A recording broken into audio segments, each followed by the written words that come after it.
Hey guys, this is JayJirachi here, and it's my first upload to PokeMoshPit.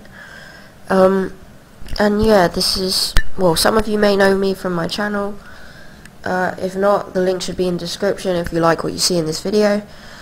And yeah, he's going to lead out with an Ambipom. I saw that from seeing his team beforehand, so I choose Metagross because I know I can take a Fake Out and any other stab move he has, whether it be Last Resort or Return. He's going to go for the U-turn this turn, and he gets a crit, and even then it doesn't do all that much. I'm going to pull off a trick. It's not a Scarf or anything like that, it's an Iron Ball, and that leaves Skarmory open for an Earthquake, because it negates his Flying type. I'm going to go for the Earthquake because I thought it would make it super effective, him losing his Flying type, but I guess not. So this turn, because the Earthquake doesn't do very much, and I don't want him setting up all his hazards right at the start, I'm going to switch out into Choice Banded Arcanine.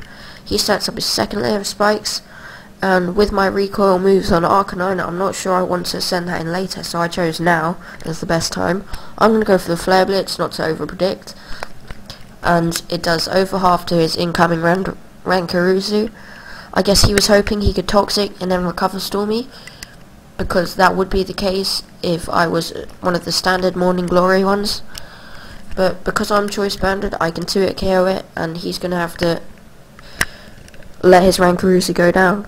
He's going to go into Ambipom again. I'm not going to want to take a Fake Out with Arcanine, so I'm going to go back into Metagross, knowing that with my leftovers healing, I can take a Fake Out followed by a U-turn. It would have been a nice play for him if he U-turned the first turn, predicting that switch, but I guess not. So I'm going to go for the Meteor Mash on his U-turn out back into Skarm. I get the attack boost, which is nice because Metagross is going to be able to 2-hit KO it with the Earthquake afterwards. I'm not afraid of a Brave Bird, but if he Whirlwinds, I will die to Entry Hazards next time.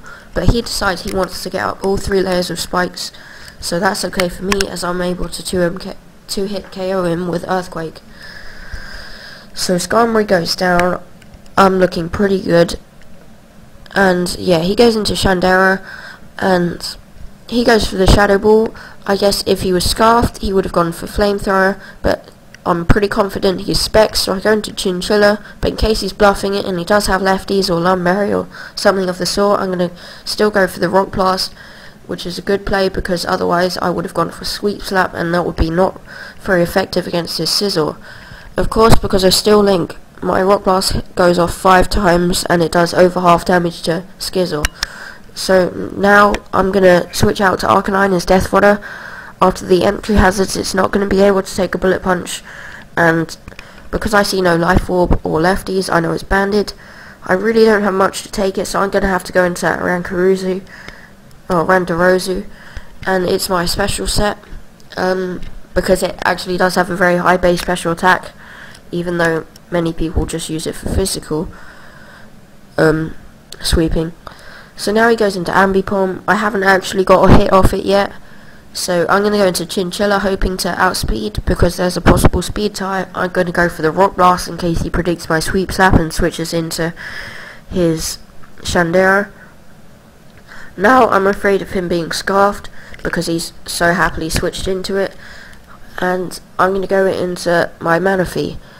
And it does a lot, so, you know, I'm not really sure what item it has.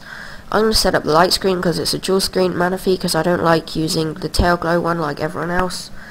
So now I'm going to switch out into my Chinchilla as Death Fodder.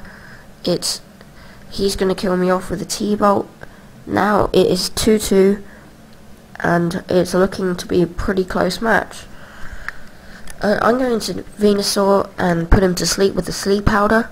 Then I'm going to switch out back into Manaphy after he's asleep, hoping to get off the Sunny Day, hoping that Venusaur can sweep the last 2 pokes of his team with the Chlorophyll speed boost that Venusaur gets from Dream World in this generation. I'm going to go for the Sunny Day on my Manaphy and then U-turn out into my Venusaur. He wakes up this turn and goes for the Thunderbolt. It doesn't do very much at all, but after the spikes I'm only at about a third HP, maybe slightly more. I'm going to go straight for this Solar Beam, not going to put him to sleep because I know a Solar Beam boosted by Life Orb is going to OHKO is Rotom Wash, and in this generation Rotom gets the type in replacement of Ghost for his special move. In this case it's Water, so Solar Beam's super effective and it kills him off. Now it's 2-1 in my favour. It's Shandera left. I'm going to go for the Solar Beam after putting him to sleep. And yeah, this here is just all on sleep turns for who wins it, so it's just on luck really. He wakes up this turn and kills me off with a Shadow Ball. So if he was asleep there, I may have won the battle. It was a great game though. And Manaphy's going to die to entry hazards. So if you like this video, please check out my channel. And sub to me, sub to PokeMoshPit, and yeah.